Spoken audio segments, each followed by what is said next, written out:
ভারত মায়ের দুই অগ্নিকন্যা, যাদের নেতৃত্বে 7/5/2025 পাকিস্তানে নিয়ন্ত্রিত জঙ্গি ঘাঁটিগুলির বিধ্বংসী রূপ ভারতবর্ষ তথা গোটা পৃথিবীর জনমানসের সামনে উন্মোচিত হয়েছে।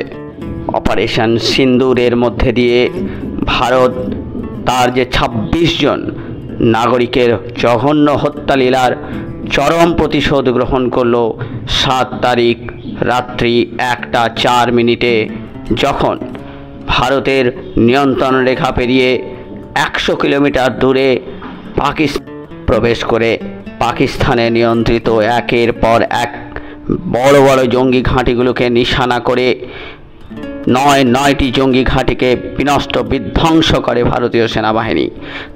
উইং কমান্ডার ভূমিকা সিং এবং সোফিয়া কুরেশির নেতৃত্বে যে সাংবাদিক সম্মেলন আয়োজন করা হয়েছিল তা দেখে গোটা ভারতবাসী, 150 কোটি ভারতবাসী আপ্লুত। এই জয় সমগ্র ভারতবাসীর জয়, এই জয় সমস্ত ভারতের নারী শক্তির জয়।